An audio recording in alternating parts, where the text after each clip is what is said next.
Okay. Now, to our viewers, I'm so sorry that it was all hit and miss this morning.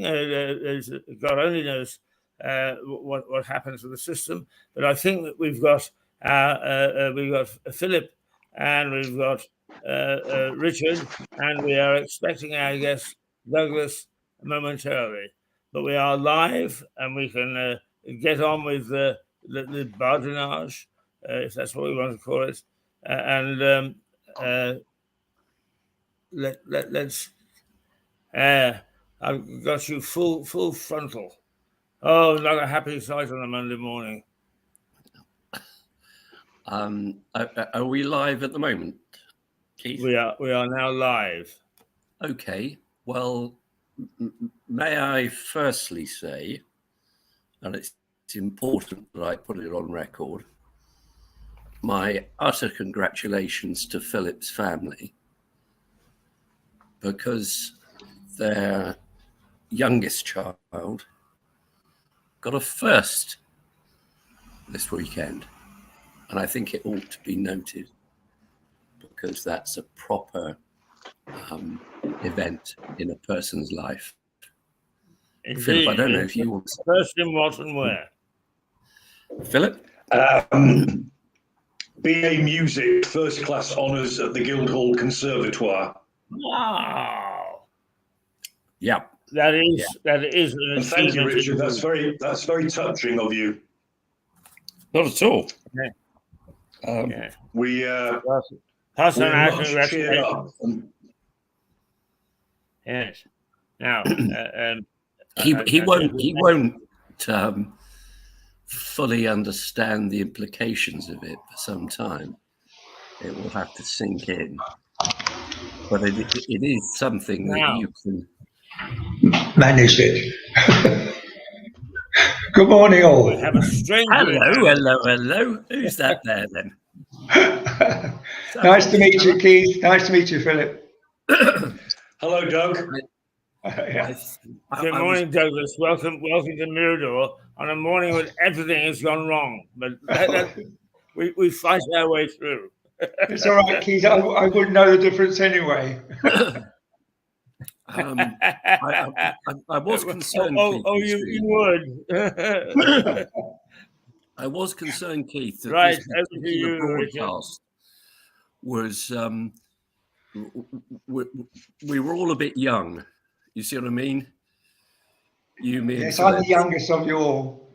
Yeah, and so I thought I'd bring Doug in just to give a more mature view. Strangely enough, you do. Yeah. Doug. Now, before we start, Philip, who is in Carlingford?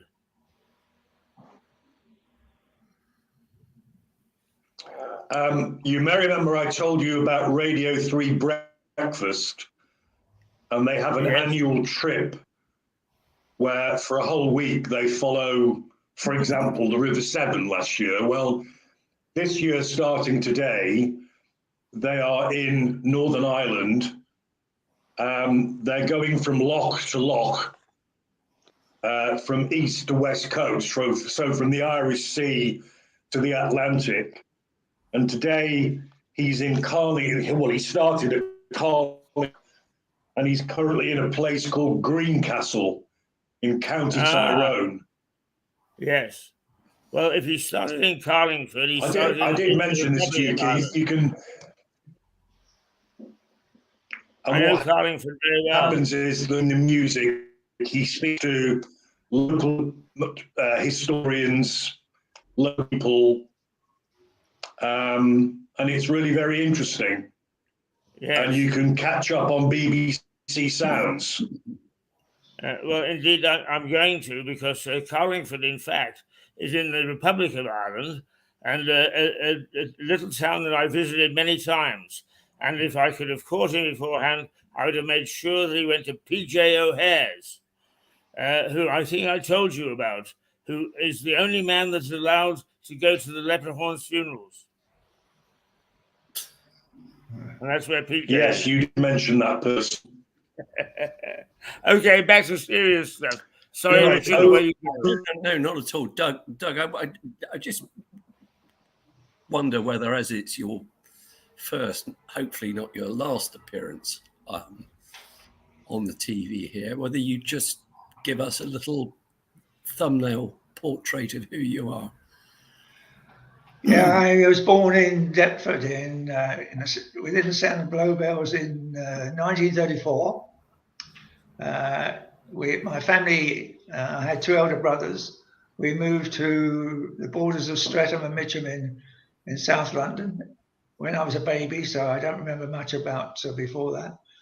Came through the war like everybody else with air raids and doodlebugs, etc., etc. 1947, I went to Mitcham Grammar School. I was one of those people who were called 13 plus. If your birthday came the wrong time, you only got one chance at 11 plus. So you then got another go at 13. So I joined the second form at Mitcham Grammar School. Finished O-levels, A-levels. Then I went to the Faculty of Architecture at Kingston School of Art, where I did a 5-year course in architecture. In the meantime, I was playing a lot of rugby for my old boys side, the Oldby Champions. And then I had to do my national service. I must be one of the last national service men. So I was posted up to Inverness and the Queen's Own Cameron Highlanders, which was an experience in the middle of winter. After that, I did corps training at Beaconsfield for the Royal Army Education Corps. I was then posted to a place called Tonfanau on the west coast of Wales. It was a junior leaders regiment for 16 to 18-year-old boy soldiers who were going to go into the army. While I was there, I was married before I went into the army. We had our eldest son, while I spent 3.5 years in Tonfanau, because I signed on for the extra year as opposed to national service when you got 26 shillings a week. If you signed on as a sergeant instructor, which I was, you then got 10 guineas and you were eligible for merit quarters. So that was an interesting time. I played some rugby and football throughout my life. And at the end of my time in Tonfanau in 1963, we moved to St Albans, came out of the army, moved to St Albans, found there wasn't a local club that I could join for playing rugby. So I then thought a couple of years was my swan song, and I joined Harpenden. 1963, my last game for Harpenden was 10 minutes on the pitch, playing against Northampton under-21s because our hooker had failed to arrive and I foolishly volunteered to take his place. And I've been a member of Harpenden since 1963. And as you know, Harpenden is well known for people like Farrell, George Ford, Mario Itoje, who all played junior rugby there. And that's really a quick snapshot of my life. We have 4 children, all grown up now, all turned 50, and 9 grandchildren. So, two of the families live in Ireland, Republic of Ireland, and listening to you talking about the Republic just now. One lives in Wicklow, south of Dublin, has 3 sons, all of whom are grown up. The other one lives in County Clare on the west coast and has 1 son.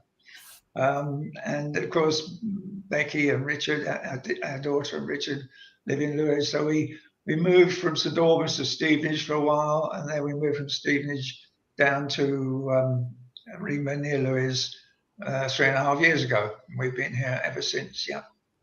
Quick snapshot. Doug, you are as ever modest. Could you just tell us about your early rugby career? Well, I suppose most of the real rugby that I played was when I was at school, because I played a lot of, I suppose, schoolboy representative rugby. I was captain of the Surrey schools, captain of the South of Thames schools, captain of London home counties against Midlands. I then had an England schoolboy trial down at Bridgewater. Unfortunately, because of my age, we played France, Wales, and Ireland, but the French, their age limit was less than mine, so I missed out on that. But I played while I was in the army. Also, one of the first games I ever played after I left school was for a Surrey 15, which was people selected from the county clubs, if you like. And we played Cambridge University up at Cambridge. And of course, in those days, people were going to do their national service before they then went up to university. So what I played against was Bob McEwen, who was the current Scottish international hooker. And I got a lesson, which taught me a lot of things, because I was a cocky young man, thought I was a pretty good hooker. And I got cleaned out that day by Bob McEwen, who was probably the finest hooker I've ever played against. So that's a quick snapshot. Having thought I'd do 2 years at playing at Harpenden and see the end of my career, I actually played on from 1963. The last game I played was 1991. So I didn't do too badly. I was 57 then. Doug, I've heard the rumour that even once you'd retired from playing for the Harpenden, with all their illustrious players, as you say, who came through their ranks. Yeah, they were juniors then. They were very much younger than me. But the rumour is that you used to take your boots along just in case. Yeah, mistake. As I say, we went up to Northampton to play the under-21s, and we were a man short because our hooker thought we were playing at Harpenden, and in fact we played at Northampton. And my son, who was playing, was in the changing room with the captain, and the captain looked at me and said, "Doug, have you got your boots with you?" And my son was vigorously shaking his head like this. And I very foolishly said yes. And we trotted across Northampton's ground because we were playing on a pitch outside their main. And they were actually up for promotion that year. So the television cameras and crowds were there. And a bulky prop forward was a pal of mine. We ran across the pitch. And as we got to the gate on the far side, he said, "Can we walk now, Doug? Because I've never run so far in all my life." So we went out. And I knew it was a mistake. In the first line out, I was standing in the tram lines, and the Northampton did a peel around the front. So I had this 21-year-old, 6'4", sort of 15-stone athletic young man came running around the front, and all I could do was leap up and hold on to him and slow him down a little bit so somebody else could tackle him. But fortunately, our hooker arrived after 15 minutes. And I always said to him, you know, when you arrived, Guy, we were 3-0 up and we lost 9-6 in the end, which amused me, but I think it amused him as well. Yeah. Now, Phil, it's an interesting fact that despite being from Stockport, which people would associate with rugby league, that in fact you're more of a rugby union fan, aren't you? Yeah. Stockport. Well, firstly, no connection to Stockport. So I'm just going to ask Phil that, if that's okay. Phil, sorry, go ahead. Stockport is not a rugby league area; it's rugby union. Right. Widnes, Wigan, Warrington, the Yorkshire clubs, that's rugby league. But Stockport, North Cheshire, into Manchester is not rugby league. Yeah. The sport at my grammar school, we weren't allowed ball because the headmaster hated soccer because he was a snob. So we played, because this was the northwest of England, we played either cross, which was my sport, or union. And we had I thought it was netball, Phil. particularly with what we would call the house matches. Didn't you play netball, Phil? I'm not in the mood for your jokes, Richard. Thank you. Douglas, did you say you lived in Wexford? Sorry? Douglas? Maybe my ears are bad this morning, but I can't hear you, Keith. I was brought up mainly in a town called Stockport. Stockport, Right. Cheshire. Yes. Well, I played in the Cheshire Sevens, but I was asking Douglas, in his time in Ireland, did he live in Wexford? Did he say he lived in Wexford? I've never lived in Ireland, Keith, but our two eldest sons married Irish girls and went back to live in Ireland. So, as Richard will tell you, we tried until COVID came along. We tried to spend a week on the west coast of Ireland with all the family, all 19 of us, and then we would have a week around St. Patrick's Day over here to get all the family together again. But we've been across to Ireland quite a lot, as you can understand. Lovely country, lovely country. Yes. It's just that I played in Wexford in 1970, and I wondered whether, in fact, we played against one another. No, I'd have been around about that time, Keith, but the Sevens was never my game. My wife will tell you that she used to see me straggling along behind all the others, but it's not quite true. But I always told her I was trying to read the game. That's what it was. Knew it would come back to me sooner or later. But of course, the southwest of Ireland is a real place to play sevens. Down near I've forgotten the name of the town down there now, but that's a real place for sevens. And of course, with Keith, Philip, the northwest of England is also another hot spot for rugby union. And Lancashire, of course, when there used to be the old county championships, Lancashire were always very much to the fore. Yeah.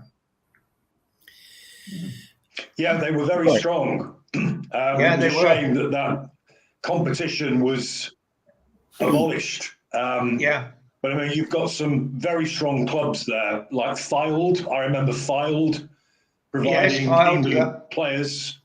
Yeah. And I think Lancaster were a strong side. But yeah, Lancashire provided some very, very good players. They did. And then, of course, where I went to university in the northeast also was a very strong Gosforth. Before everything went professional, there was Gosforth in particular. And in fact, one of my colleagues was one of the then England flankers. I've now forgotten his name. Roger somebody, I think. But anyway, yeah, Roger so Utley. Wherever I've been, rugby union has been very strong. Yeah. Utley, yeah. Roger Utley. Yeah. And through Fantastic him, I player. met the other flanker, who's, say again.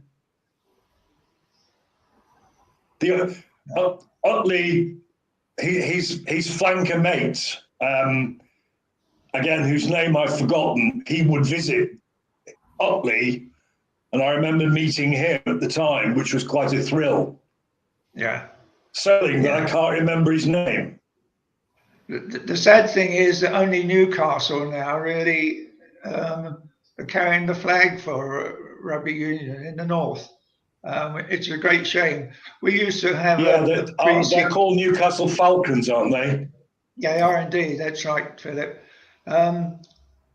We used to have a pre-season tour up to the northeast, up near up towards Liverpool, but the other side of the Mersey, and it was always great fun up there.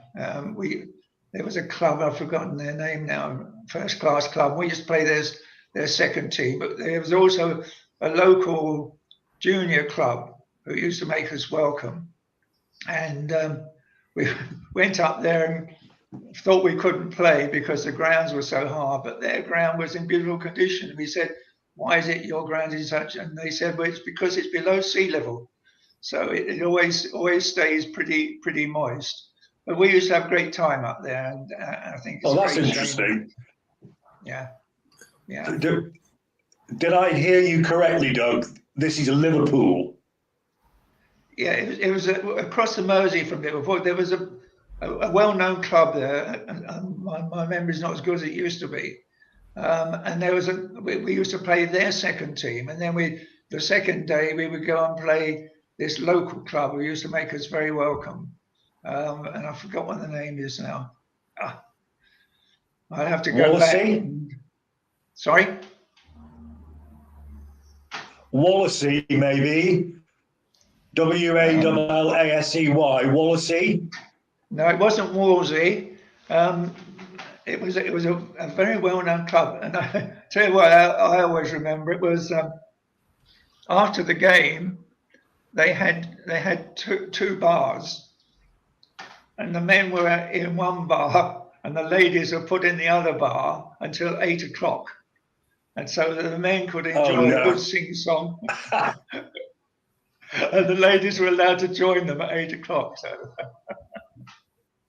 which is those were the days. Old school, yeah, old school rugby. Yes, yeah, but no, yeah.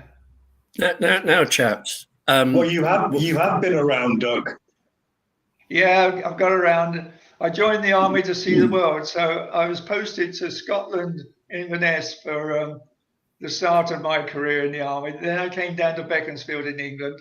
Then I went to Wales and was there for 3.5 years. And while I was in Wales, we played in the Army Cup, our little regiment, if you like.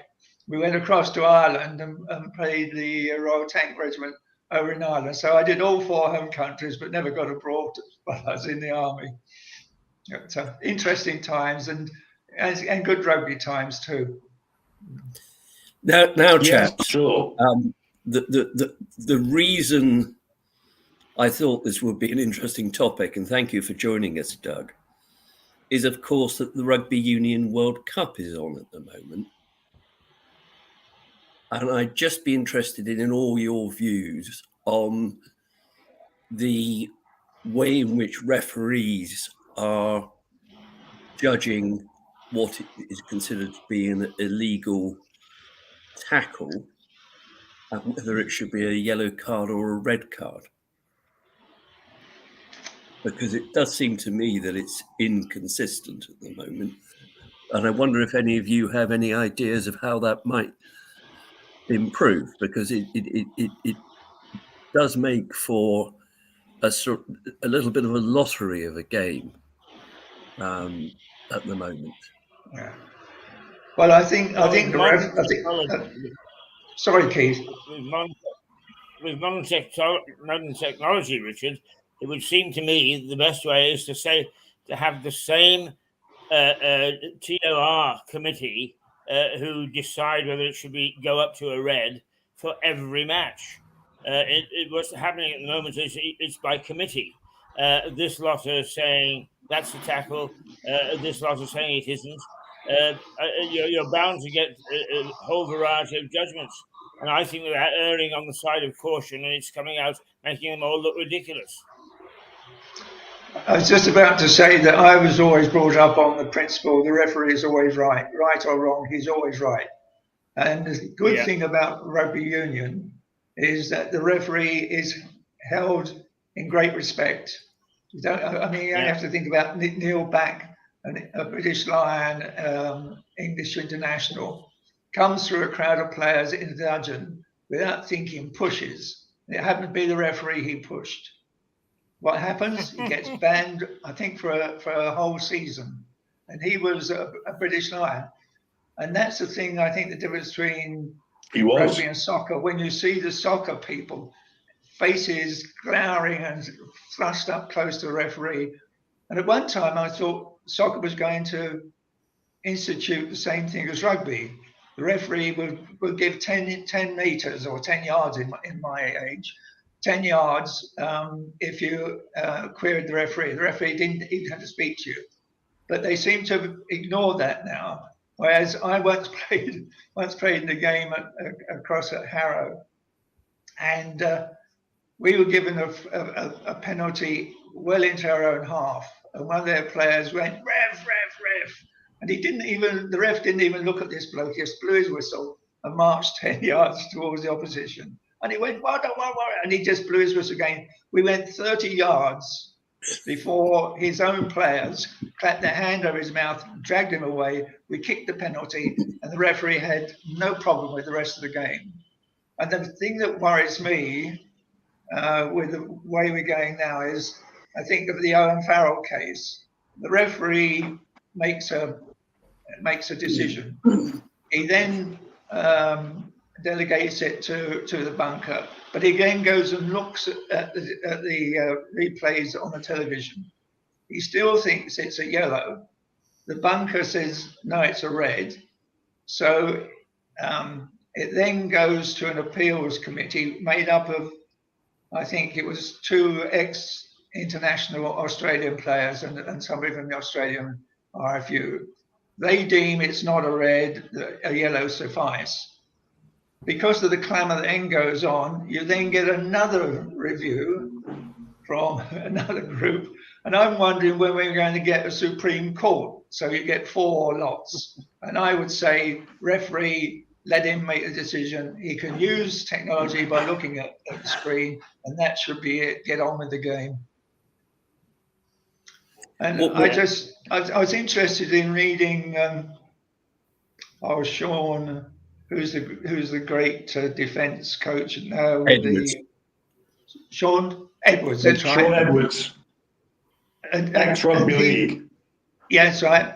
But he said he didn't think it was a red, and he said, if that's a red, how do you gauge when people are trying to get over the line, close to the line, say 5 meters out? How can you actually get under waist height to a defending team who are virtually on their knees and almost lying flat on the ground to stop you scoring? You're bound to get knocked. And I just read a book, some of you may have read it anyway, called Saving Rugby Union by a chap called Ross Reynolds, I think his name is, or Reynolds. And the first chapter is virtually comments by well-known rugby players, J.P. Art Williams, who's an orthopedic surgeon, I think, Brian Moore, and people of that kind, Jeremy Guscott. And they're all of the opinion that it's not so much violence that's crept in, it's the way the laws have changed. Now, I mean, Philip and Keith, you'll probably remember this. When I started playing rugby, when you were tackled, you had to release the ball immediately. And tackling, it meant if your knee touched the ground, that was a tackle. Release the ball and roll away, which meant the ball was then open for the tackler as well as the tackled. Their 2 teams to win the ball, and the All Blacks were great at rucking through and winning the ball. The ball then had to be played with the foot. The thing about that was you don't get what you get now, where the tackler tackles the man carrying the ball. The man carrying the ball goes to ground. He then has, I think, 2 seconds when he can place the ball back out of the reach of the tackling and tackler's side, unless they're quick enough. And then because of that, everybody comes and lies on the ball. And the attacking team think, well, there's no sense in us putting players in here. So they put, say, 2 or 3 token players in.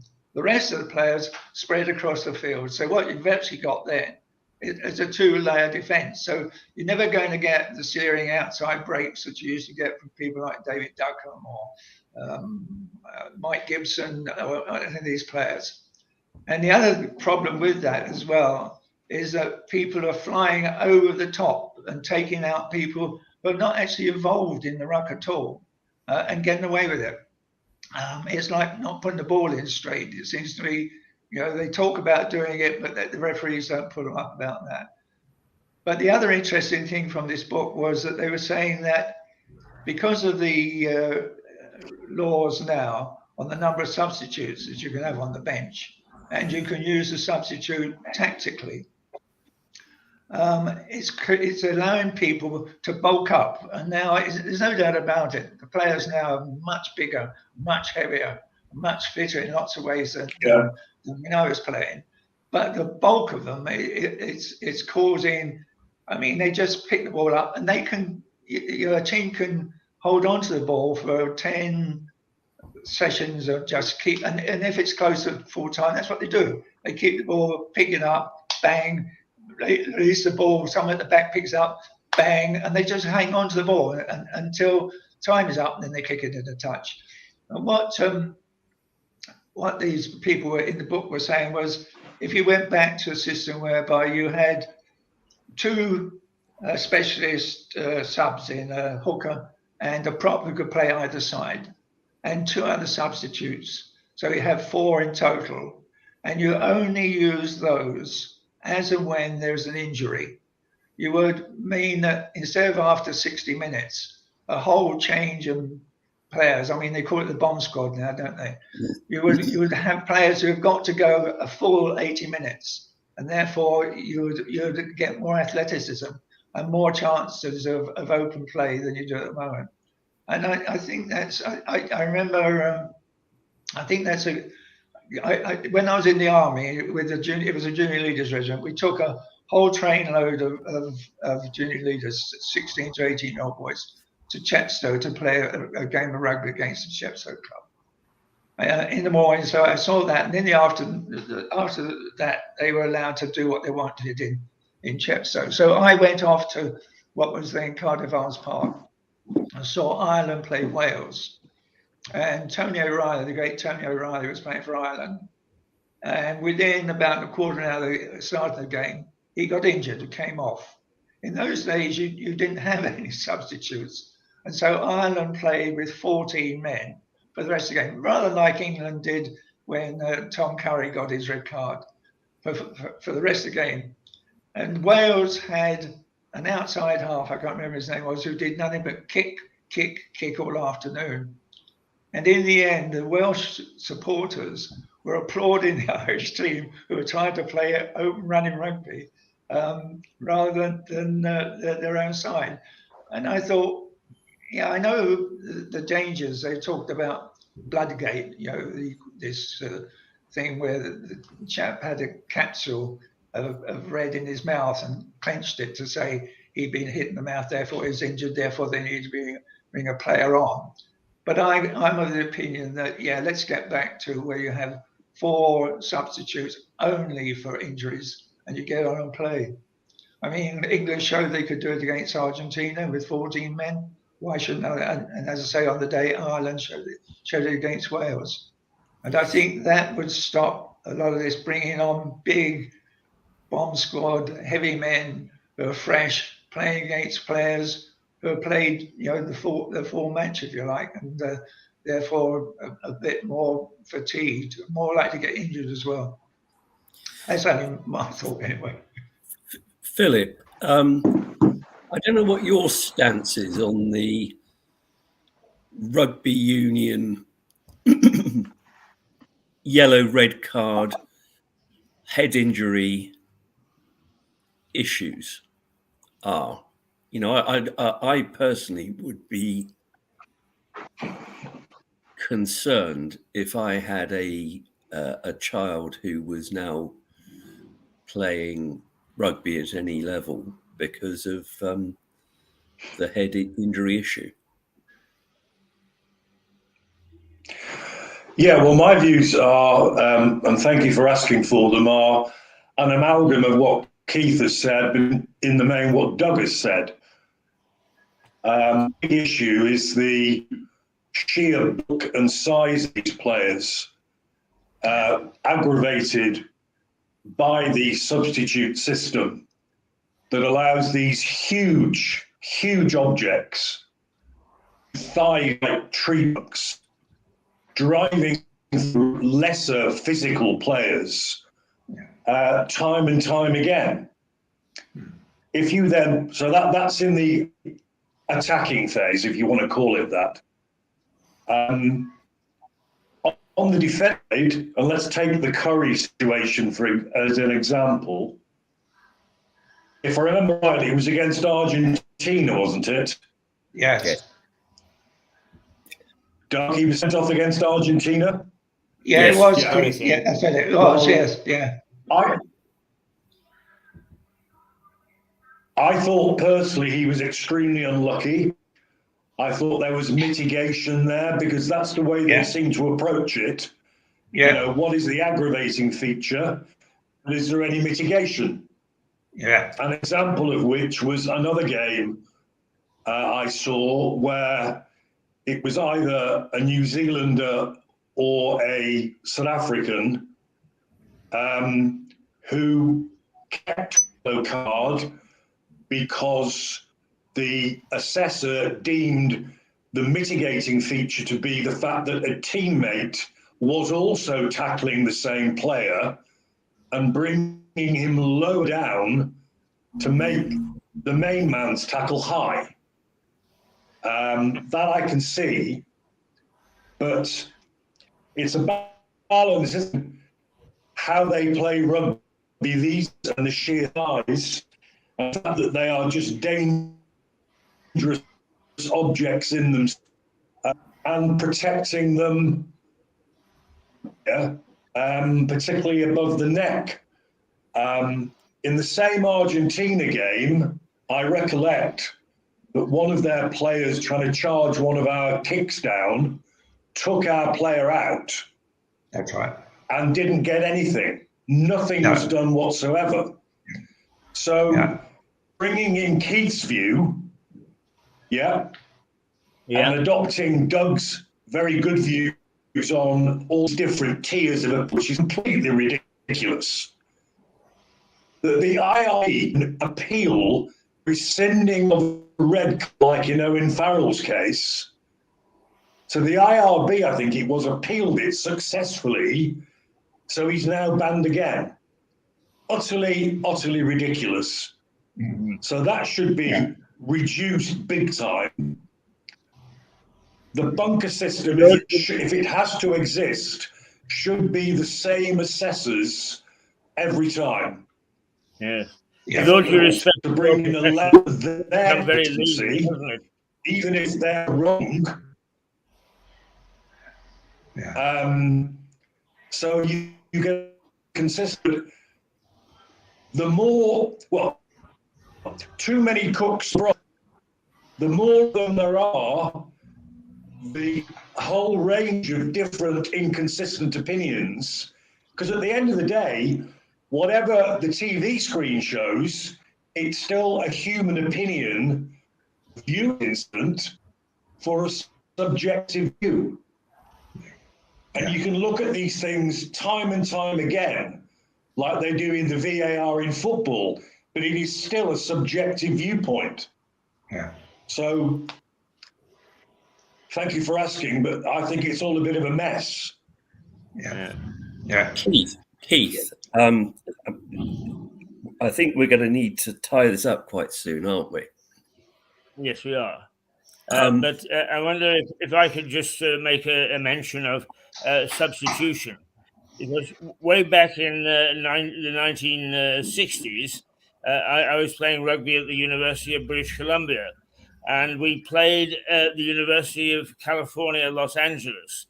Both universities, I may say, very strong in rugby. But when the UCLA came up, they all had the tradition of American football, and substitution wasn't allowed at all. But their coach, a guy called Doc Hudson, would bring up two separate teams, one for first half and one for the second half. And they would all sit on the bench, totally different 15 on the second half to the first half. Unless they could do that, they wouldn't play. we had the same thing, Keith. We with Harvard went on tour to France and played down near Toulouse. And I was just sort of going along to watch, really. And our first squad played this French side and did very well until half time. And then the half time came, and the French brought on their first team. It changed totally. Right, chaps, I'm going to ask you one last question each, and I want a straightforward answer without elaboration. I'm going to ask you each in turn who's going to win the Rugby Union World Cup. So I'm going to start with Keith. I think that probably that France will come good. Doug? Well, I'm going to say South Africa, I think, but I said to you way back, when everybody was criticising England, I'd have a £10 wager on them. It's a good wager, I think. Phil? But I think South Africa, yeah. Ireland. Yeah. Yeah, I fear it will be Ireland. Yeah. And Doug and I will suffer the slings and arrows of the I have, extended. very quickly, Keith, I have two grandsons, the two eldest grandsons, both of whom were born in London. And then, of course, the family moved across to Ireland. They're now very grown up. And when we have our family get-together, it's usually Six Nations. And I say to our two grandsons, you are going to support your own country. And they say, yes, Papa, Ireland. I say, no. You were born in England. You might get away with the fact that your father was born in Wales, but you're English. No, Papa, we're Irish. Well, Doug, for 15 years, Richard. I had to suffer watching England versus Ireland in Belfast. Yeah. Sorry, Phil, you wanted to say something. Well, no, I just wanted to go back to Doug about the club in the Merseyside area that he mentioned. There's a club called St Helens. No, it was on the south side. It was on the south side of the Mersey. Was that Cheshire? Was that? So on the Wirral. There's a club called Wirral. Wirral. Yeah, on the Wirral. Yeah, it was on the Wirral. Sorry? Well, there is a Wirral Rugby Union Football Club. No, it wasn't Wirral. It was a well-known club and very strong. And we used to play their second team because we weren't strong enough to play, a big club. It'll come to me sometime, Philip. I'll try and remember and let Richard know. But it was always a good a good pre-season tour. But they were very, very hospitable, and we had great fun there. Now, chaps, one of us has to go to work at 10 o'clock. And so you... How did you know it was me, Richard? You lazy pensioners. Doug, may I thank you for joining us? No, thank you. I thoroughly enjoyed it. It's nice to meet Keith and Philip. Very nice. I'm sure it won't be subject to you wanting to do it. It won't be the last time that we'll invite you along to have a chat, because clearly you get on well with. I know you get on well with everybody, Doug. Do my best. You're welcome anytime, Doug, and particularly as an antidote to your son-in-law. Thanks, Keith. You say what I daren't say. Yeah. I think even Phil enjoyed listening to you. Well, we share a common heritage in that rugby is a great game for everybody. It's a game I have various injuries playing rugby, but you expect that. But the other thing I was going to say, Dylan Hartley, the ex-England captain and hooker, has had problems like most from bangs on the head. And he wrote an article this weekend in one of the papers talking about the treatment he's receiving, which is he goes into this chamber and wears a mask and inhales 100% pure oxygen. And apparently this is clearing a lot of the fog from his brain. And he was saying that I think there are 400 litigations Yes. Well, talk about clearing the I fog. think that's- I need to go and clear my fog now because I need to Yes. get my togs on. I was going to say, Richard, that what we need is some pure oxygen for this program. We certainly need our foggy brains cleared before we even start. Lovely. Anyway, it's great to see you all, and I'm sure we'll all speak soon, one way or the other. Look forward to it. Yes, thank you, very Doug. much. Thank you, Philip. Well, I would very much like Doug to come back. Add him Why- to the team. Has he run away again? Oh, but as Keith said, he's a perfect antidote to you. He's photogenic, he's smiley, he's humorous, he's knowledgeable. Everything you're not, Barton. Your Doug has son- departed from us. I will remind you, Good Philip, luck that in court today, Richard. yeah. Your son has a first, and people who have a first, yeah. I'm away. Have a good day. Philip, thanks as usual for being with us. Thanks for your comments during the week. They're always very helpful. Bye-bye, Keith. Bye, Philip. Well, there we are. The quality wasn't that great, but the chat was, and now we've got we've got 3 Bs, except one of them isn't a B, but nonetheless, good debate for Monday morning, and I hope that it will be a good debate for a Friday afternoon. I'll be back with Harry Atterson, hopefully, in a few minutes' time. But for the moment, we will say, I hope, because we're having all sorts of problems this morning, but we will say, toodle-pip, and hope to see you in a few minutes. Let's see, we'll look for the video clip. There it is. Ta-da.